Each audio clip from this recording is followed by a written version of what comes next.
broken the series as much as I have. This week we're going to take a deep dive at something that I know that is really important to you.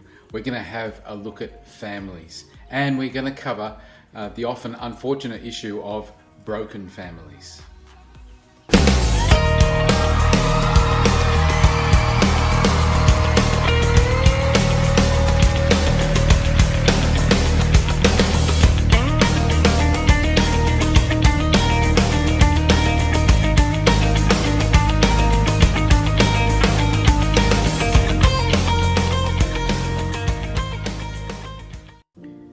Broken families is a tragic issue, and it affects so many people.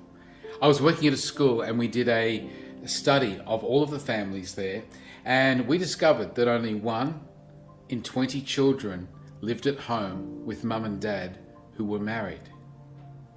No surprise then that many of the kids at this school struggled with identity. They struggled with a sense of worth. They struggled in their schooling. They struggled with their health. It was all connected to this issue of broken families. A broken family can be a tragic place. Growing up without your mum or your dad, or growing up without either parent at all. What a tragic place for a child to grow up. Just this week, at our complex where we live, there was a young guy climbed over a fence and attempted to break into the units. I thought to myself, I'm so glad that we're safe. And afterwards I was thinking, I wonder how that guy was raised. I wonder where that guy's parents are. I wonder what his mum and dad think about what he's doing today. You might be surprised to learn that there are many examples of broken families in the Bible. Let's check out some of these together. Okay, we're talking about broken families, and tell me the first couple from the Bible, John. Who's the first ever couple? Really? Hey, you got it. Guess what? They had family issues because their son, Cain, killed Abel. So in the very first family, the Bible has got family issues. Ever heard of a guy called Abraham? Lincoln? No. Very good. I used to watch it. It's Bible knowledge. It's awesome. Bit before him. So Abraham had no kids, but he had Sarah, his wife, and they were trying to have kids. And then, guess what? They couldn't have kids. Big trouble. Big trouble when you can't have kids. She was a bit upset, so she went and got a servant, Hagar, and said, "Look, Abraham, go into my girlfriend here, and she'll have kids with you." And she did. And so then afterwards he went again, had another kid, and all sorts of issues. Anyway, Abraham and Sarah and Hagar, it was not a happy family. There were all sorts of dramas there. Can you imagine that? They treat the juniors. They treat them pretty bad. So Abraham had a son called Isaac, and he married Rebecca. And they had a couple of kids, Jacob and Esau. Do you get on with your brothers? Pretty good? Don't have any brothers. All right, well, probably not then. What about with your sisters? Sisters, yeah. Yeah, you get on with them? Jacob and Esau hated each other's guts. In fact, and there's good reason. Esau was a bit of a wild guy, but Jacob was after all the money and the inheritance. So he scammed his brother out of the inheritance. So this caused a family feud. No, not yet. This is Bible families. Not yet. And then Jacob had 12 kids. He had 12 kids.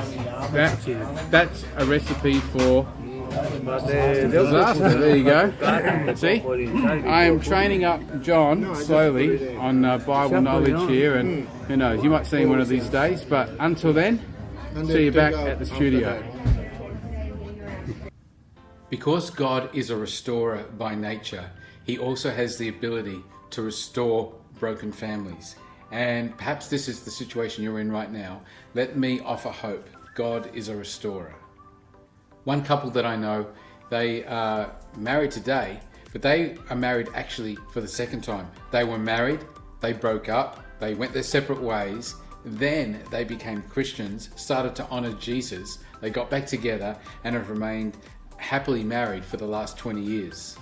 Talking with one of our staff members, told a wonderful story of reconciliation. The family actually has a history of not getting on with the younger generation. The grandfather had disowned the father, and the father hadn't gotten along with the children as well.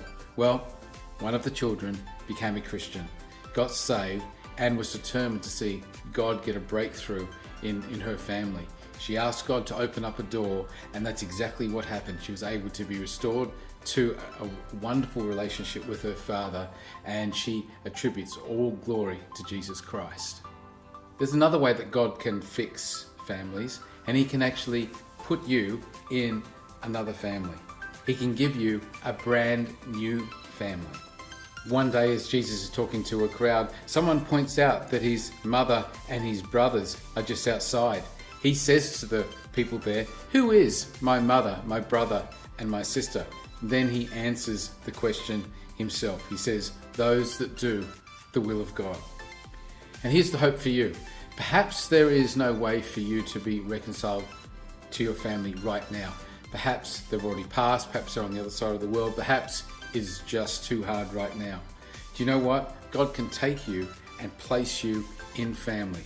The Bible says God sets the solitary in families. And that's a wonderful place to be.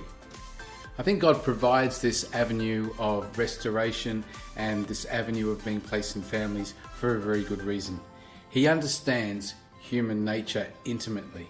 He knows that we can get ourselves into trouble. He knows that there can be many issues that can crop up, that can cause strife and trauma and brokenness. And so very lovingly and very awesomely, can I say that? God makes these ways for us to be restored. I encourage you, lean into Jesus Christ. Lean into his church. Lean into his family. And I've watched people who have seemed lost and displaced and haven't had anyone to call their family walk around saying, "You know what? I've got a new family now." Isn't that what we all need? We all need a place where we belong. And to belong in the family of God is a tremendous privilege, and it's available to anybody who'd be tuning in. Thank you for tuning in on this episode of Midweek Refuel. We're going to see you next week. I'm going to be unpacking something that really can happen to all of us. So I'll see you next week.